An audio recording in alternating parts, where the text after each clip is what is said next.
Jeśli chcesz mieć zdalny dostęp do Twojego Home Assistanta, ale nie chcesz wystawiać portów na routerze, nie chcesz instalować dodatkowych aplikacji do obsługi VPN-a na Twoich telefonach i zależy Ci na rozwiązaniu, które jest jednocześnie bezpieczne i wygodne w codziennym użyciu, to w tym odcinku pokażę Ci zdalny dostęp oparty o Cloudflare. Zostań do końca tego odcinka, a na koniec tego materiału będziesz wiedział, jak działa to rozwiązanie, jakie ma ograniczenia i dla kogo ma sens.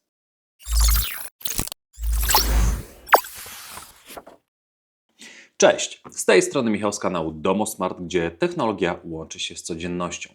Zdalny dostęp do Home Assistant to temat, który regularnie wraca w Waszych komentarzach i wiadomościach bezpośrednich do mnie. Najczęściej kończy się to przekierowaniem portów na routerze albo konfiguracją VPN-a oraz dodatkową instalacją klientów VPN na wszystkich telefonach komórkowych Waszych domowników. Są to rozwiązania skuteczne i sprawdzone, ale wymagają świadomego podejścia, dodatkowej konfiguracji i utrzymania głównie pod kątem bezpieczeństwa. A nie czarujmy się, ale nie każdy chce wchodzić w szczegóły dotyczące bezpieczeństwa, w szczególności w środowisku domowym, narażając się na wystawianie swojej sieci domowej do sieci internet oraz potencjalne ataki na swój smart home. Na sam początek kilka słów o samym Cloudflare.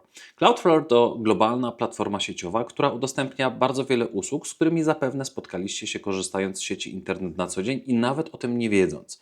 W dzisiejszym przypadku pełni on jednak rolę jedną i to bardzo konkretną. Nie służy do hostowania samego Home Assistanta i w żaden sposób nie przejmuje nad nim kontroli. Cloudflare, zainstalowany jako dodatek, pośredniczy wyłącznie w bezpiecznym dostępie do Twojej instancji Home Assistant z poziomu sieci internet. Kluczowym elementem jest tak zwany tunel. Home Assistant sam nawiązuje szyfrowane połączenie do infrastruktury Cloudflare. To połączenie jest utrzymywane aktywnie poprzez dodatek działający właśnie w tym naszym Home Assistancie. Dostęp zdalny do Home Assistanta w tym przypadku trafia do serwerów Cloudflare, a następnie jest on przekazywany przez ten bezpieczny tunel bezpośrednio do naszej instancji Home Assistanta. Dzięki temu nie otwierasz żadnych portów, nie potrzebujesz publicznego adresu IP, router nie jest wystawiony na ruch na zewnątrz, a Ty nie musisz instalować żadnych dodatkowych aplikacji na Twoich telefonach i tabletach, z których korzystasz poza domem i z których chcesz mieć dostęp do Twojego Home Assistanta. Żeby uruchomić rozwiązanie oparte o Cloudflare, potrzebujesz kilku rzeczy. Po pierwsze, działającego Home Assistanta, choć jeśli oglądasz ten odcinek, to zapewne już go posiadasz. Po drugie, konto w Cloudflare, które możesz założyć w kilku prostych krokach i które do naszych potrzeb będzie całkowicie darmowe. Po trzecie i ostatnie, domena podpięta pod Cloudflare. To może być oczywiście dowolna domena, również ta jedna z najtańszych i używana wyłącznie do tego celu, aby wejść do naszego Home Assistanta. Ja w dzisiejszym odcinku wykorzystałem domenę zakupioną na OVH, którą kupiłem za jakieś 10 zł i co ważne, jej utrzymanie w kolejnych latach będzie tak samo tanie. Nie jest to zatem całkowicie darmowe rozwiązanie, jak w przypadku rozwiązania opartego o Tailscale, ale bądźmy szczerzy, wydatek 10 zł na rok nie powinno być raczej żadną barierą nie do przejścia. Skoro trochę teorii jest już za nami, czas na samą konfigurację. Przejdźmy zatem do mojego pulpitu, abym pokazał Wam dokładnie krok po kroku, jak skonfigurować zdalny dostęp poprzez Cloudflare. Pierwszą rzeczą, którą musimy zrobić, jest wejście na stronę ovhcloud.com. Następnie wybieramy sobie domenę, którą chcielibyśmy zarejestrować, sprawdzamy, czy jest dostępna, a w momencie, kiedy widzimy, że dana domena jest dostępna, możemy dodać ją do koszyka oraz wybrać okres, na jaki chcemy zakupić naszą domenę. W następnym kroku widzimy informację o tym, że możemy jeszcze sobie coś dodać do koszyka, nas to nie interesuje, w związku z tym klikamy dalej i przechodzimy do kolejnego kroku, w którym znowu OVH chce nam zaproponować kolejne usługi. Klikamy przycisk dalej, a następnie po zalogowaniu się do naszego konta bądź utworzeniu nowego konta przechodzimy do podsumowania naszego zamówienia, a następnie przechodzimy do samej płatności. Na sam koniec musimy oczywiście jeszcze kliknąć, że zapoznaliśmy się z regulaminem, a następnie wybrać metodę płatności, po czym kliknąć w przycisk płatność i zapłacić za naszą domenę. Kolejnym krokiem jest oczywiście przejście do strony cloudflare.com, a następnie utworzenie nowego konta bądź zalogowanie się na już istniejące konto. Możemy to zrobić również za pomocą istniejącego konta na Gmailu. Po przejściu do pulpitu głównego naszego konta mamy informację o tym, że możemy dodać naszą nowo utworzoną domenę w OVH do panelu administracyjnego naszego konta w OVH, naszego konta w Cloudflare. Następnie po wpisaniu naszej zakupionej domeny wciskamy na dole przycisk potwierdzający kontynuację naszych dalszych czynności. Teraz wybieramy plan, z którego chcemy skorzystać. My oczywiście skorzystamy z planu free, który jest planem w zupełności darmowym i dla nas wystarczającym. Kolejna podstrona jest to podstrona, w której mamy informacje na temat naszej strefy DNS-owej. Schodzimy na dół, klikamy w przycisk, dzięki któremu możemy teraz przejść do konfiguracji naszych DNS-ów. W kroku numer 3, w punkcie numer 3 mamy informacje na temat adresów DNS i jakie musimy skopiować do naszego pulpitu w ovh.pl. W związku z tym kopiujemy ten pulpit, przechodzimy do pulpitu OVH, przyciskamy przycisk zmień serwery DNS, wybieramy korzystam z własnych serwerów DNS, a następnie tutaj w tym polu wklejamy serwer DNS podany w Cloudflare. Następnie dokładnie to samo robimy z drugim serwerem DNS i wpisujemy go w te pole, a następnie przyciskamy przycisk dodania i zapisujemy naszą konfigurację.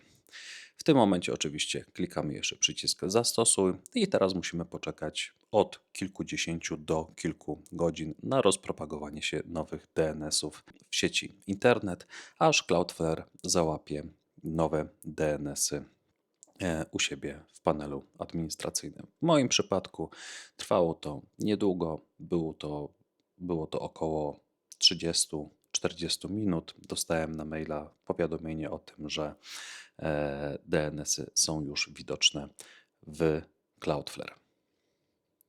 Kolejną rzeczą, którą musimy zrobić, jest to instalacja dodatków. Wchodzimy w ustawienia, dodatki, sklep z dodatkami, następnie u góry po prawej stronie klikamy w 3 kropeczki i wpisujemy adres nowego repozytorium sklepu, który chcemy dodać. Link oczywiście znajdziesz w opisie. Po dodaniu repozytorium odświeżamy stronę z dodatkami, następnie u góry w polu szukaj wpisujemy Cloudflare i w wyszukaną pozycję należy wejść oraz kliknąć w przycisk zainstaluj.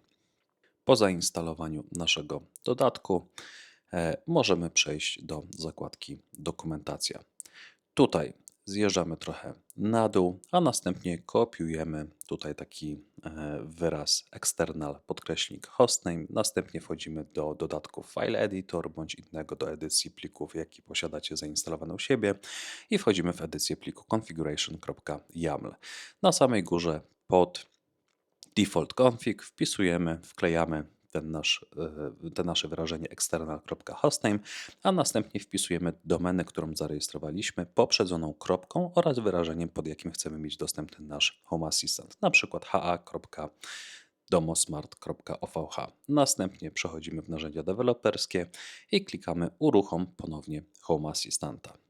Ważne, aby wybrać opcję uruchom ponownie Home Assistanta, a nie szybkie przeładowanie konfiguracji, ponieważ dzięki temu wszystkie zmiany zostaną uchwycone. Po ponownym uruchomieniu wchodzimy z powrotem do Cloudflare i w konfiguracji wpisujemy w opcjach dokładnie ten sam adres, który podaliśmy w pliku configuration.yaml. Klikamy w przycisk zapisz, a następnie przechodzimy z powrotem do zakładki informacje. Tutaj możemy oczywiście włączyć również obserwatora naszego dodatku, żeby nasz dodatek w razie awarii zawsze uruchomił się ponownie, a następnie klikamy przycisk uruchom dodatek. Teraz przechodzimy do zakładki logi i w zakładce z logami kopiujemy adres internetowy dash.cloudflare.com do schowka, otwieramy nowe okno w przeglądarce i tutaj wklejamy nasz adres. Teraz następuje autoryzacja naszego tunelu, w związku z tym na pozycji, w którą tutaj widzimy w tabelce, wciskamy lewym klawiszem myszy po to, aby zautoryzować żądanie nowej autoryzacji. Po kliknięciu w przycisk Authorize mamy zestawione połączenie. I jak widać, po wejściu w przeglądarce internetowej na nasz adres, który skonfigurowaliśmy, mamy pewien błąd. Żeby go naprawić, musimy z powrotem przejść do zakładki File Editor, a następnie w sekcji HTTP, jeżeli istnieje, musimy dokleić taki ciąg znaków, który będzie również tutaj na dole w opisie pod filmem. Jeżeli tego ciągu znaku HTTP nie macie na chwilę obecną, musicie go wpisać. Ważne jest to, aby był tylko i wyłącznie jedno wystąpienie konfiguracji HTTP w całym pliku configuration.yaml. Po wpisaniu tej naszej konfiguracji wciskamy znowu w narzędziach deweloperskich przycisk uruchom ponownie, a następnie po przejściu do naszej strony ha.domosmart.ovh bądź waszej, którą skonfigurowaliście, powinniście już widzieć ekran logowania do Home Assistanta. I to wszystko. I w ten oto sposób mamy już skonfigurowane bezpieczne, zdalne połączenie z naszym Home Assistantem. Pamiętajmy, że i owszem, Cloudflare zwiększa bezpieczeństwo dostępu na poziomie ruchu sieciowego, ale nie zastępuje podstawowych zasad bezpieczeństwa w samym Home Assistancie. W związku z tym nadal musimy pamiętać o tym, aby używać silnych haseł, włączyć uwierzytelnianie dwuskładnikowe, cyklicznie kontrolować stan użytkowników w systemie oraz ich uprawnienia, no i oczywiście dbać o aktualizację naszego Home Assistanta, bo te nie są tylko i wyłącznie dostarczaniem nowych funkcjonalności, ale także dostarczaniem poprawek bezpieczeństwa, które w momencie udostępnienia naszego smart home na zewnątrz staje się kluczową kwestią. Cloudflare chroni warstwę transportową, a nie logikę automatyzacji ani konfigurację naszego Home Assistanta. No i na sam koniec jeszcze na szybko opowiem Wam o najważniejszych zaletach zdalnego dostępu do Home Assistanta za pomocą Cloudflare. Przede wszystkim brak przekierowania portów, brak konieczności posiadania publicznego adresu IP, możliwość działania praktycznie w każdym przypadku, kiedy Home Assistant posiada dostęp do sieci internet, wysoka stabilność połączenia, brak konieczności instalacji dodatkowych programów na telefonie lub tablecie. Oprócz zalet są oczywiście także i ograniczenia, o których warto pamiętać. Są to zależność od zewnętrznej usługi, jaką jest Cloudflare, konieczność posiadania domeny i wydatku rzędu około 10 zł rocznie oraz dodatkowa warstwa pośrednia w dostępie, która jednocześnie jest zaletą i daje nam bezpieczeństwo na poziomie ruchu sieciowego. Jeżeli ten odcinek był dla Ciebie pomocny, zostaw proszę subskrypcję na kanale i łapkę w górę pod tym filmem. Jeżeli masz pytania lub chcesz podzielić się swoimi doświadczeniami z dostępem zdalnym do Home Assistanta, daj znać w komentarzu. Dzięki za oglądanie i do zobaczenia w kolejnym odcinku. Hej!